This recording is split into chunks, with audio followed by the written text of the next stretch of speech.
Hey, good afternoon and welcome. I'm Dave Travis of Leadership Network. Many of you got an email from me in the last few weeks about something very important that we're doing in Houston. We're calling it the Houston Insights Jumpstart. We're going to have a couple days. They're going to be in May 15th and 16th. We're going to be at two different churches. As you know, if you're on this webinar, you can get information about that at leadnet.org/Houston. Where you can get signed up. Both those days are free. We really want you to come because we're going to be talking about what I think is one of the most revolutionary tools that churches can use. It's the most revolutionary thing that I've seen since the multi-site movement. And so today, I want you to hear just a little bit about it from a couple of our specialists in this area, Eric Swanson and Matt Engel. They've been working with a handful or maybe 3 or 4 dozen churches over the last 2 years with us as we've worked with churches to see how they test and experiment with these tools. It's led to some incredible results, and they're going to share those with you in just a minute. But I want us to open with prayer, so let's just pray together today. Father, I thank you for all these leaders in Houston. We thank you for how they are sharing the gospel there in the city, how they're being your hands and feet of the body of Christ there. Father, I pray that everything we do here today would help extend your kingdom to those who have not heard and those who want to be reached for your sake. Now bless everything we do here today. We pray in Christ's name. Amen. All right, Tim Nations of Leadership Network's team is going to share a few words with us about how you can ask questions during this presentation. Yeah, thanks, Dave. Just real quickly, a couple of technical things. Usually if there's an issue with a webinar like this, it has to do with your audio settings. And so if you have any issues, you can access your audio settings and make some adjustments. If you have anything that you can't resolve, just put something in the chat and we'll try to help you from our end. As far as questions that you might have during the webinar, just put those in the chat as well, and we'll queue those up and have Matt and Eric answer those as we go along. So if you have any questions or have any needs at all, put that in the chat. Don't use the raised hand function. Don't use the Q&A. We'll just handle everything in the chat today just to make it simple. So that's it. Let me turn it over to Matt and Eric. There we go. Oop, what are you pressing? Okay, there we are. So, hey, Eric Swanson, Matt Engel here. We're real excited about being part of this. And one of the things we want to recognize is that we live in a changed world today. Many of you have been in ministry for many, many years. You know that what worked a few years ago is no longer working, and we're kind of in this liminal time where we have to discover what will work for the future generations. And one of those ways that change is manifesting itself is just the whole area of big data and predictive analytics. So we really need to understand kind of these 3 terms, and Matt will chime in. I'll give you kind of the first part of the presentation, and Matt will take the kind of the lion's share of it. But just kind of by introduction, for some of you, this is a brand new topic, but it's very exciting. So what big data is there's a little definition there, but it's not just large sets of data, but it's data that's so big that it can't be analyzed by anything but machine learning. And it's where does it come from? Everything that we do online, everything we buy, every place we go where we have a smartphone, all that's being tracked. And everything we search for, keystroke we type, all that's being recorded, and that data is being aggregated and sold to different data brokers and things like that. And it's so valuable that last year Facebook and Google alone sold that data to advertisers for $60 billion. And so but just basically, I think you're pretty much familiar with that. So big data it's kind of fun because there's some real fun parts of it because we're able to see some things we've never been able to see before. This is something called the racial dot map, and it describes a racial identity to every person in the United States, all 300 and some million people. By race. So this is actually New York City right here, and you can kind of see where the Anglos are blue and African Americans are green, Hispanics are orange, and so right on down there. But you just kind of in a view, you might get some insight there. Here's all the shots that in a period of years, and he even missed a couple right under the basket. It's kind of strange to see, but he did hit some pretty far ones from outside the three-point line. Notice he did not stand on the three-point line at all. I think this is really interesting. Google Trends is a very good tool that, a lot of these tools right now are available through right now. So even if you search for terms like, you can put in their marriage and relationships and dating and wedding, and the green ones there, wedding, gosh, for some reason, somebody was really searching for weddings that day. And you look at those 4 terms, and analytics comes from looking at more than one data set. And so you think, well, gosh, people in my community or in the United States, they love weddings and all that kind of stuff, and they are interested in relationships. And then you type in one more word, and that's the word porn, and this is what the graphic looks like. So sometimes you wonder why relationships may not be that healthy, because people are searching way more for porn than they are for healthy relationships, dating, marriage, and weddings.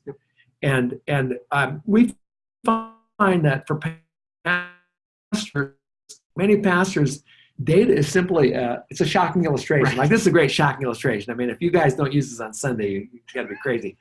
but where actionable data comes in, it's like Nehemiah when he asked the 2 questions about the city and about the people. Right. Those 2 pieces of data changes his life in the course of a nation, really the course of the world. Right. And so we want to, this whole thing that we're about is how to take these data points and turn them into actionable insights, start running some experiments. This is interesting what big data can show. Going back to your data years, maybe some of you guys are out there single, women are out there single, and you think, boy, if I wanted a future mate, what questions would I ask? Right. And so I'd kind of think, well, did you have a quiet time this morning? Are you committed to a local church? What do you think about living as a missionary? And we think those would be the most predictive things for successful relationships. OkCupid has asked millions of people, or hundreds of thousands of people, millions of questions, and they found out that the 3 most predictive questions or answer, how a couple answers these 2 questions are most predictive of the long-term relationship, and they have nothing to do with the relationship. So the questions are: 1, do you like horror movies? Yes. No. 2, have you ever bummed around another country by yourself? And then 3, what do you think of chucking it all and going living on a sailboat? And how a couple agrees in those questions are all the thousands, hundreds of thousands of questions they've asked. These are the most predictive of a long-term relationship. And so that's something that big data can show us that research cannot show us. That kind of takes us to the rest of the thing, where big data fits in. It's kind of this iceberg illustration. And above the waterline, you have the stuff that all of us have access to. If you go on data.gov, Esri, a lot of these sites, you can find assessment. You can take assessments of people in your church. You can do demographic studies, and they'll show you the what of your community. Right. So we have age, gender, ethnicity, education, occupation, religion, marital status, different opinions they have and stuff, income, do they own or rent a home, socioeconomic stuff. But what big data shows us is all the stuff that we can't see above the iceberg, and that tells us the why. So it's a person's motivations for why they do what they do, the barriers to making a decision, different shopping patterns they have, what type of ads resonate with them, personality, values, attitudinal segmentation, interests, lifestyles, and all the consumer data that we don't have access to. And those create different profiles of different type of individuals who respond to different messaging at different times. So we kind of think if we need it, and by the way, the best combination is that stuff above the waterline and below. It's combining what's called first-party data, the stuff that you get from your own people,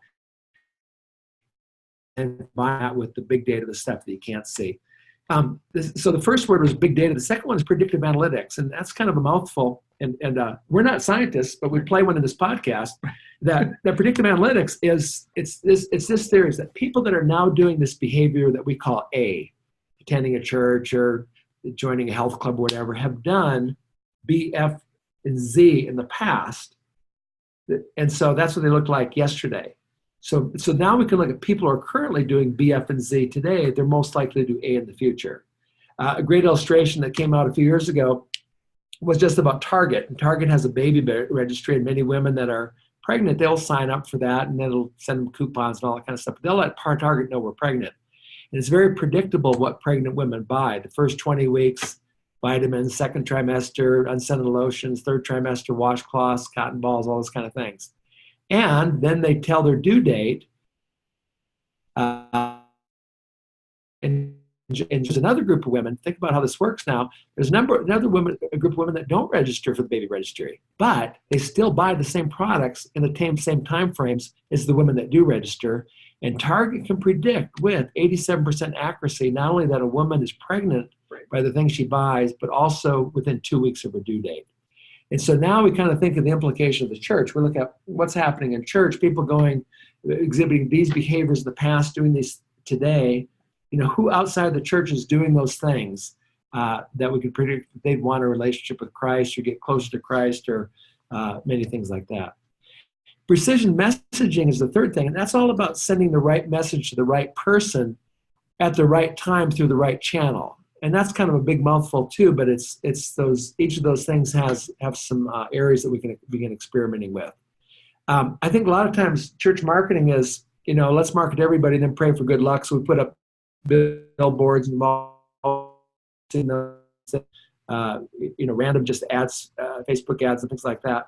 Instead, what if we could find out everybody within, say, a 2 mile or 5 mile or 25 mile radius in our church that was receptive to a faith message that wasn't currently part of a local church.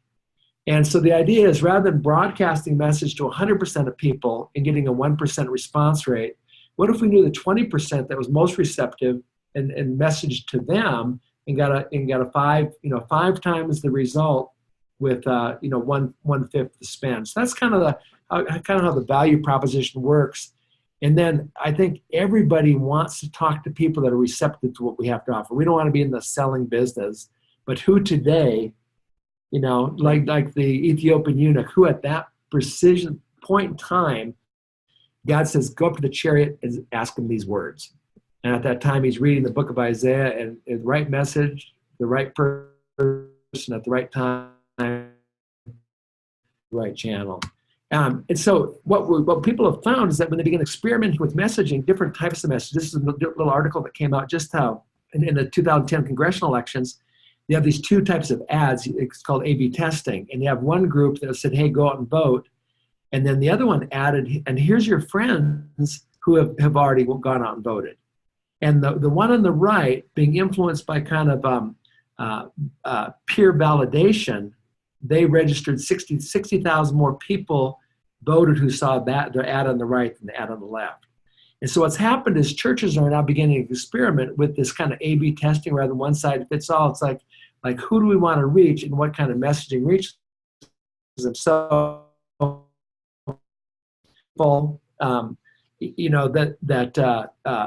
they might respond to an ad of church, kind of the last place you expect to find fun. Then the one on the right would appeal to somebody that's very community and family oriented, but together we go stronger, together our church grows stronger. But different messaging, and quite frankly, some of it's just playing around with it. Some it's just, but it's not just having, we'll just do one broadcast for everybody and hope something sticks. Right. So one of the churches we work with, Crossroads Cincinnati, they were doing a big man camp. And so they did some A/B testing on these. And if you read the ad on the left, it says, I got to see that. It says, bring your vices, fears, and baggage, man camp, And then the other one says, beer, camping, Jesus, man camp. And they actually thought the ad on the left would perform better, but simply by sending one ad to one group of people that had the same demographics and the ad on the right to another group. They found that the ad on the right outperformed the ad on the left by 4 times. And so this is where Matt and I are having a ton of fun with these churches, because it's much more interactive as churches evolve into figuring out, heck, that didn't work. But God gave us this vision, but heck, that didn't work. Let's experiment. We know that people are out there receptive, so let's play around with the messaging here. Again, the right message, the right person at the right time through the right channel. I'll introduce Matt, and I'm going to brag a little bit about Matt. Matt and I have worked together for the last couple of years in this whole thing, and really having kind of the time of our lives here, because it's such a new area. And what Matt's job was before he started working on this stuff with Leadership Network is that he worked with a team of people, headed up a team of people at Arizona State University, and their job was, how do we increase enrollment and decrease dropout? And it's really not unlike the task that we have with churches. It's how do we get more people into a relationship with Christ, expressing itself in a community that's changing the world, and how do we get fewer people to drop out? And over the course 5 years, they saw a 16% increase in the freshman class, a 52% increase in transfer students, and a 14% decrease in dropouts. So just by the increase in enrollment and the decrease in dropout, it's a 30% swing.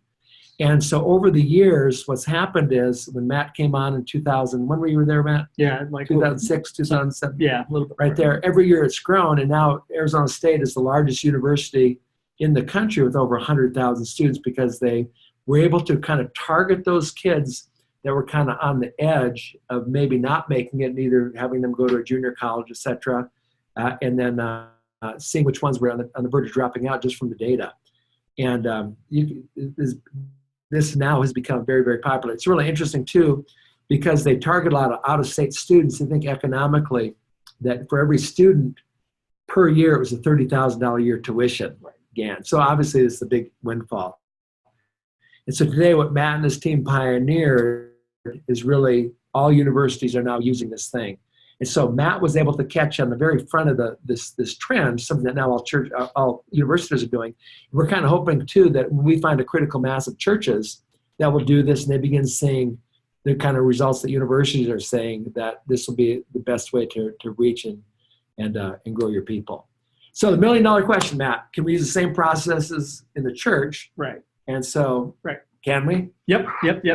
So I'm gonna stop sharing our screen for a second and jump over to actually show you the capabilities that we're wanting to showcase for the Jumpstart meetings here and coming up in Houston. And so what I'm going to show you guys is actually a portal that the churches are logging into, and so this is actually a representation of a church in Houston, one of the churches that's actually going to be hosting us down in Katy. And so right now what you're seeing is actually just a map and just a plot of every individual that is in the Houston geo. And so what we're basically unlocking for churches is sort of a radial dial. So I'm going to jump it up to like 3 miles and just keep it really, really simple. So around this church, we have, as Eric was sharing, sort of, we have some levels of big data matched to individuals within the context and the community around this church. So within 3 miles of this church, we can start to play around and have a little bit of fun. So let's just look at some basic demographics. Again, think of more of this as just the information that you can actually get on your own. But like, hey, well, I'd like a little bit of a deeper dive of those that have completed college and those that have only completed some level of high school.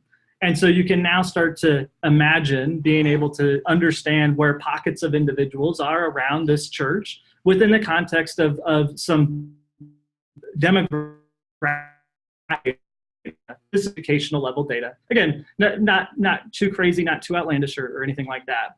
The areas that we've been really excited about and have seen just some really interesting and massive adoption as far as running experiments and doing some of the testing has been around sort of the next level of big data.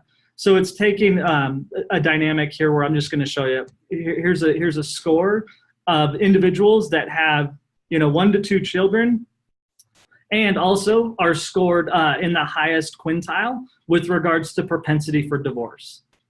And so just let me stop right there and say, so imagine as a church understanding that there's 8,264 individuals that are in that highest propensity for divorce.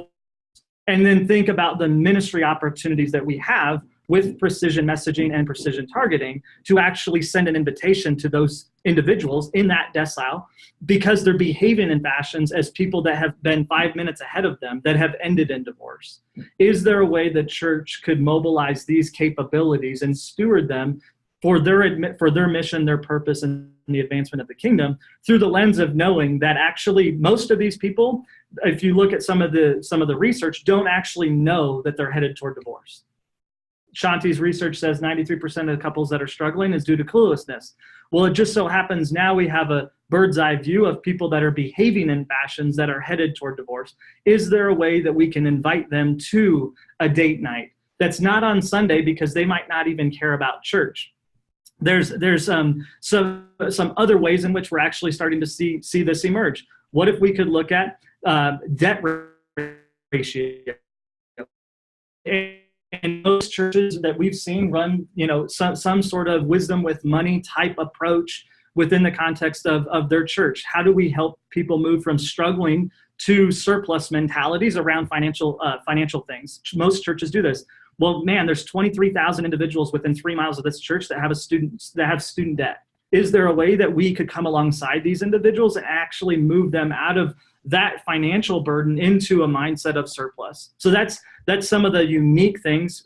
We're excited to sort of bring forward some of these ideas of what we've seen as far as, well, let's look at those people who actually have a desire to serve in the church versus those people who make prayer a daily part of their life. If we were looking at ways, and we as church leaders do this all the time, right? We want to go down and mobilize some volunteers for Feed My Starving Children, or imagine having visibility of people within the context of the community that would adopt a child, or would love to come alongside somebody who's fostering children. These are all ways in which we can actually increase the engagement and outreach opportunity within the context of the church.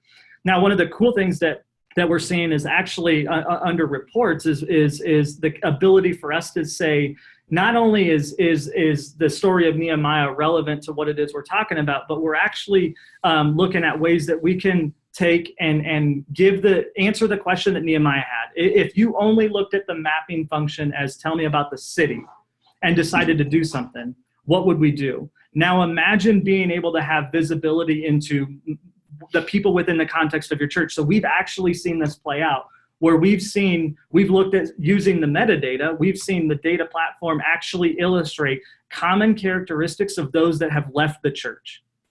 Imagine being able to see some compelling data points, not that at the church level, not that they just left, but hey, of the people that left the church over the last 2 years that you've now called inactive, the majority of them, and the common characteristic was that they had a high predictability of divorce.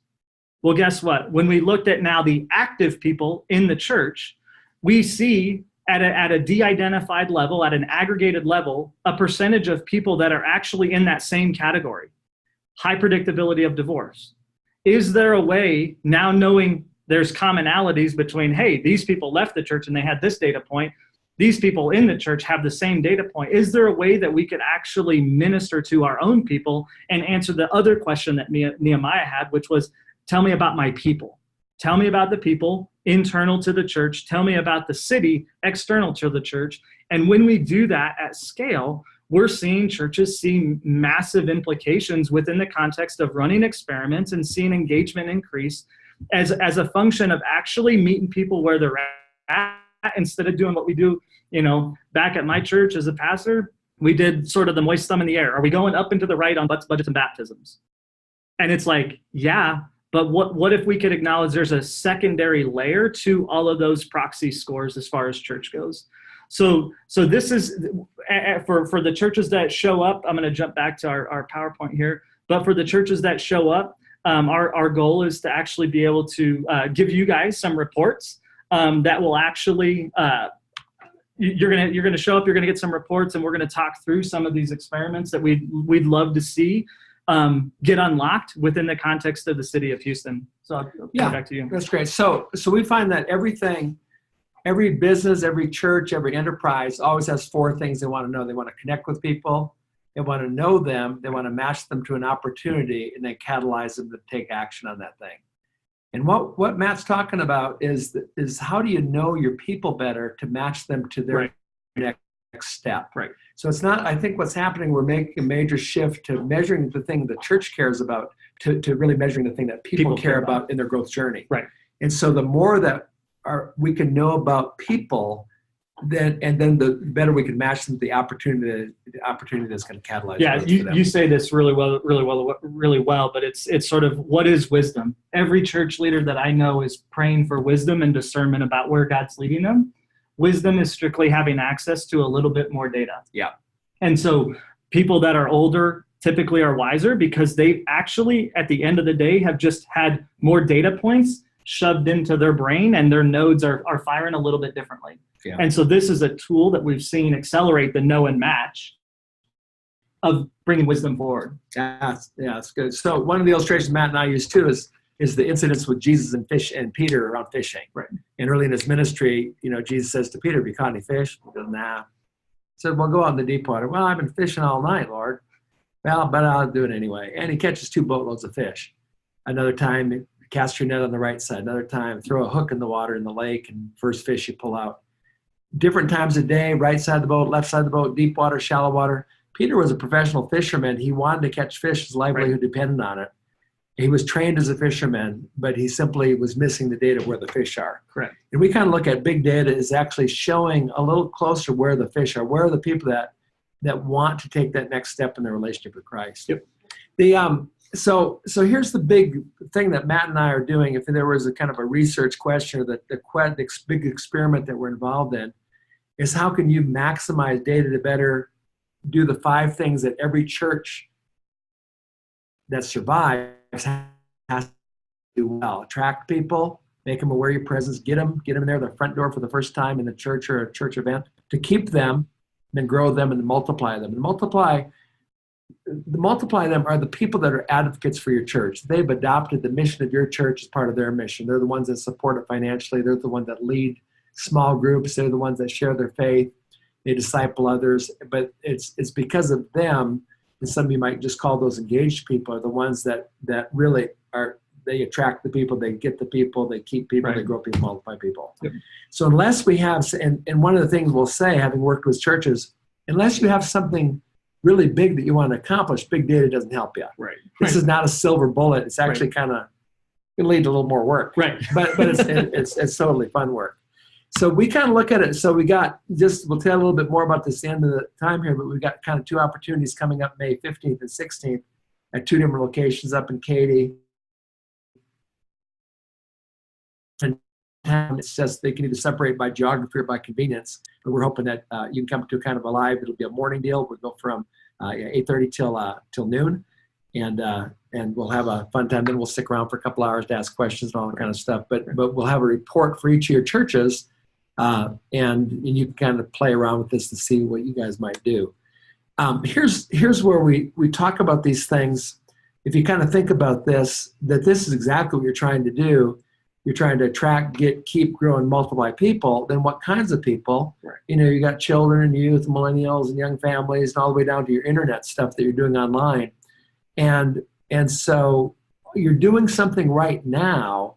And so the question would be, how effective is it? How might big data and predictive analytics and precision messaging kind of help you in each of those different boxes? Right. The way that we approach it, we will say from the very beginning, we don't have the answers. Right. But we do,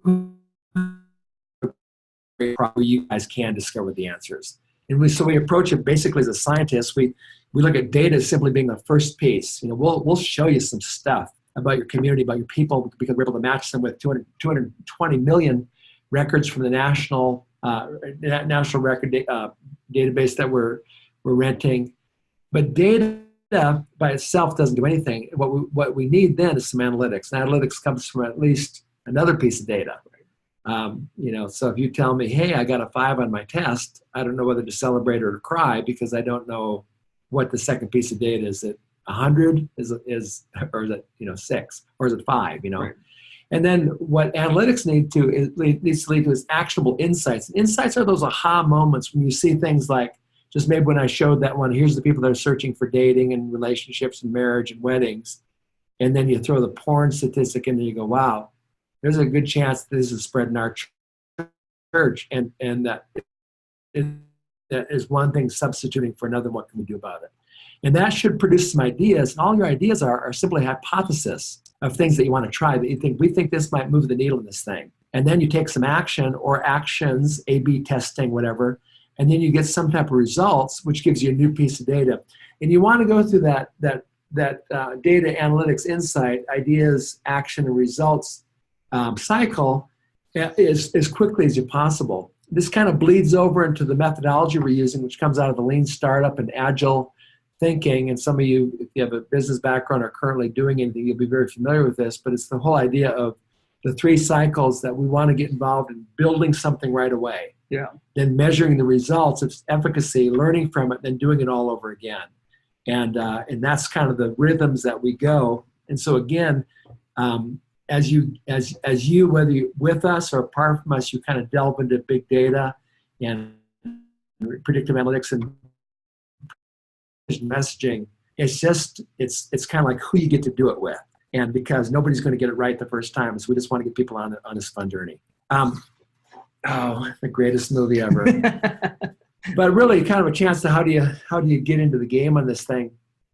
Of all the cities, we've just kind of picked Houston as a place that's expressed a lot of interest in learning more.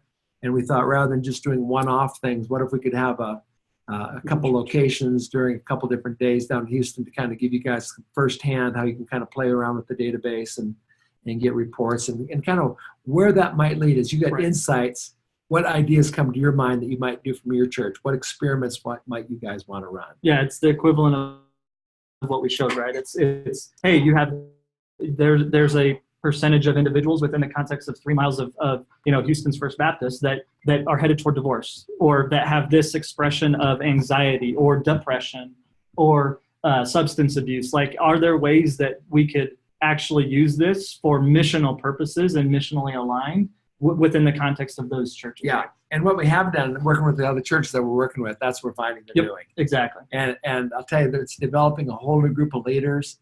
There's a whole bunch of people in your church that deal in this kind of stuff every day. And they might not like handing out bulletins, but boy, to be involved in predictive analytics, they would love it. Or messaging, that'd be great. So I think, Matt, we've talked about enough. Just a little bit more on Tuesday and Wednesday, May 15th and 16th. One at First Baptist downtown, the other one at Fellowship Katy. Everybody who registers is going to get a report on their on the city and the community, and hopefully we'll be able to map expectation and look like at one of the two events. Yeah. So start time 8:30. I believe that the end time is about noon, so we'll just have just enough time to put your toe in the water and say, just how really cool it can be. Dave, I think so. Just a couple things there. We got some slides, but 8:30 to noon. Yep. And who should come? Ideally, lead senior pastor, a data person, a marketing person would be ideal. What will happen? We'll show you how all these tools work in a more specific way. Yep. All of you will get an insight report on your church, and then during the session, we'll tell how maybe you can kind of continue on with some things. And we're not sure that next step ourselves, but by then we'll have some type of plan to go forward. To register, you have to register for this thing, and we'll send you a link in a follow-up email, but there it is. Or simply contact the person who contacted me, and that's Dave Travis. With that note, I'll turn it back to you, Dave. Oh, one more thing. I love this picture. And it's the finals of the 100-yard dash. And for the first time in history, one runner, a guy named Thomas Burke from the U.S., got down in a 4-point stance. And he was made fun of and mocked. They thought he was going to gallop like a horse and like a dog, run like a dog. But he ended up breaking the world record, which, flying 12.0 seconds. But sometimes it feels foolish to be the first one to try something new. Every other race had been started with a standing start, all the sprints, and he just got down all fours. And because of that explosive start, he won the race.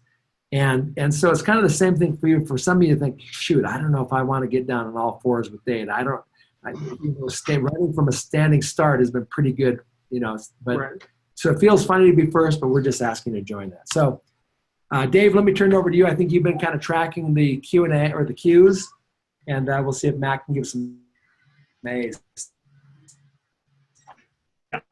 Back to you, Dave. Thank you, Eric, and thank you, Matt. Just one question that I think everybody wants to know, and that is, do you have any examples of churches that we can mention that have used this to great effect for, I'll just say for outreach? Yeah. So Sun Valley Community Church down in Phoenix has been running with us on a handful of experiments and some really cool use cases that we've seen emerge around even multi-site and launching a new campus, and actually being able to not just say, where do we launch a campus because people are moving to, but where is the emotional people that want church but are behaviorally not attending church, right? We're not looking to actually move people from one church to another. We actually want to reach people for Christ. So that was one instance where it was super interesting, super successful. We saw some really cool things, both out the gate, but also the long tail of this. A couple other examples that we've seen that have been really interesting is a church that cared about marriage and family decided that they were going to do a date night event, and being able to go out and invite people who might not come on Sunday because they don't trust Jesus yet or they don't know him, but actually do care emotionally about marriage, showed up, and we had about 450 individuals that showed up to a sanctuary of about 1,200. So, having never darkened the door of that church. Correct. Yeah.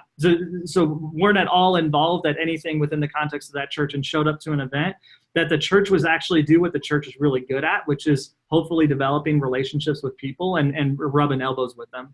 So those are probably a handful of examples. Well, I think just about a month ago or 6 weeks ago, one of the churches we work with in Phoenix, we're having a women's event. Yeah. And the way they tested it, they didn't make any announcements, nothing in the bulletin.